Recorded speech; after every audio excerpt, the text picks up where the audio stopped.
Welcome to video number 1 on Money Talk. Before we get started, let me give you this qualifier. This video series is not a substitute for financial counseling, for financial planning, or even creating a simple budget. If you're in need of this service, I highly recommend the book Total Money Makeover by Dave Ramsey or his course, Financial Peace University, and it's offered in a number of locations. A second qualifier. Since finances are such a hot topic, you may need to consult a professional counselor. In my work with couples, if finances is a major issue, I require the couples to raise their confidence levels before we begin to have this conversation. So if you have high anxiety in your marriage, it's not likely you're going to have productive conversations about money until you do that. Mainly we're here for 3 reasons.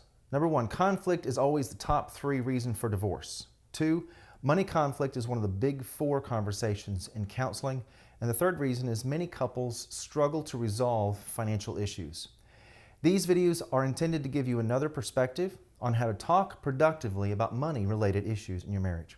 There are other perspectives out there, but our work here is about how to talk about money, not money itself. Okay, so in this video, we want to discuss 3 truths regarding money talk. Remember, this is how to talk about money that we're discussing, not money management. So let's take a look at that first area of discussion. Number 1, money is not emotional, it's just math. So you may ask, well then why is money talk so emotional? I want to give you 3 reasons. There's a fundamental reason. Fundamentally, money represents power to get the things you want, to decide how to live your life, the power to choose, the freedom to choose. And money's not emotional, but those things are. Psychologically is the second reason. Money taps into the comfort level that you are with being told no, with saying no to others, waiting, delayed gratification, those kinds of things. Sacrifice. Money reveals all these things quickly. And then thirdly, it's a social reason. We play the comparison game. We watch too many movies. We get caught up in foolish money schemes. Money then becomes an emotional, and all of a sudden this information betrays us and consequences come home, which is usually conflict. So let's be honest. It's hard not to be emotional when you're losing money, when you're having impetuous conversations, when you can't pay the bills, when you and your spouse are in constant conflict. So though money talk can be emotional, it doesn't have to be. Why is that? All right, this takes us to another topic. Money talk requires some of the same tools that other topics require. You just can't skip out on using these tools. And I'm going to go over 3 tools with you. The first one is proactive communication. A little later we'll discuss the 10 relationships that you already have with money. But now's the time to start having proactive conversations so you can improve the way you want to talk about your finances. Now's the time to have those dream sessions about what you'd like to do in a year and 5 years down the road. Though it may seem awkward, go ahead and schedule the appointment, but make sure that it's a balance of what's going well and what still needs improvement. Okay, a second tool, collaborative planning. One of Dave Ramsey's techniques is to tackle the smallest debt first and then move on to the next smallest debt. But you and your spouse have to be on the same page for this to work. Collaborative planning means tackling the same issues at the same time. In other words, you can't have 2 agendas working simultaneously. If you're tackling debt first, don't make your scheduled conversations about investment planning unless you both agree. If you want to talk about how much money you'd like to save each paycheck, don't get lost in a conversation about buying a new car, which is an investment. So create a plan that allows for one money relationship, such as debt, one money relationship at a time, instead of allowing 2 or more to get mixed in together. Now we're going to look at those 10 relationships later. But collaborative planning means that you are both talking about the same things. The third tool I want to encourage you to use is consistent follow-through. It's best to create a 1-month plan for productive conversations, and then at the end of that month, create another. Research says it takes 2 to 3 21-day cycles for a habit to become a lifestyle. So use planning technology to schedule appointments and have productive conversations, but on one money relationship at a time. Again, we'll get to the money relationships in a little bit, but right now let's just move on to the third idea. Money talk is risky because it demands results. Now I've mentioned the big 4 conversations, but I haven't actually told you what they are. Faith, family, intimacy, and money. That's why the big 4 conversations are so difficult. because you don't get to walk away from these conversations with an immediate fix.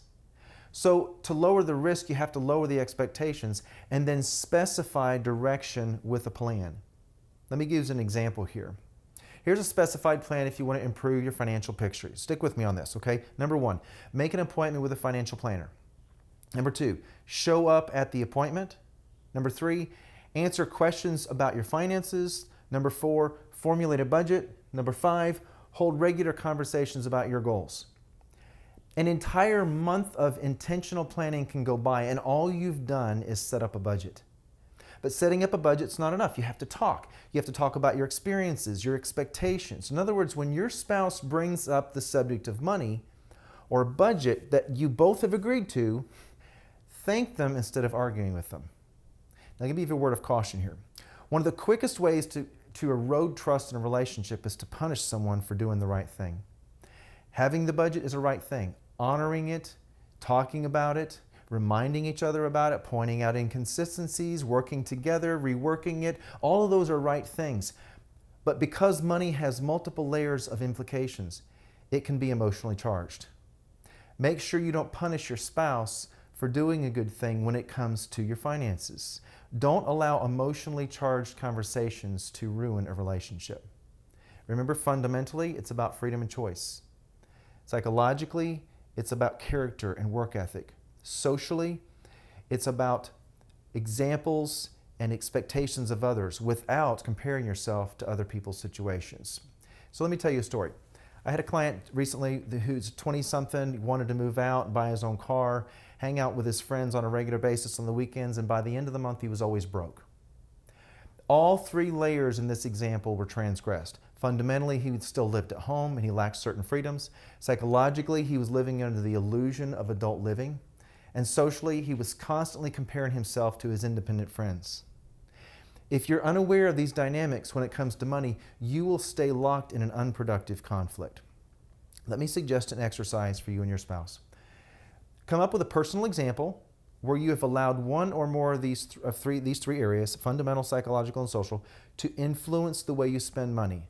Not your spouse, but you. And then answer these 3 questions. Number 1, which layer did you transgress? What happened? And then finally, what lesson did you learn?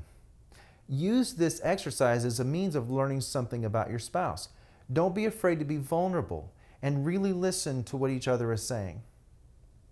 Okay, this concludes our first video. Be sure to complete the exercise. If you want to watch the whole series again and then go back later, that's fine, but don't forget to go back and work through them. These exercises, it's where you take this information and you make it practical in your context. In the next video, we're going to take a closer look in this money talk idea, a more productive look at the 10 separate relationships that you already have with money. We'll also consider why it's so vital that you and your spouse understand how these relationships differ, and it'll maybe make some more sense to you once we get to it. So I'll see you in the next video.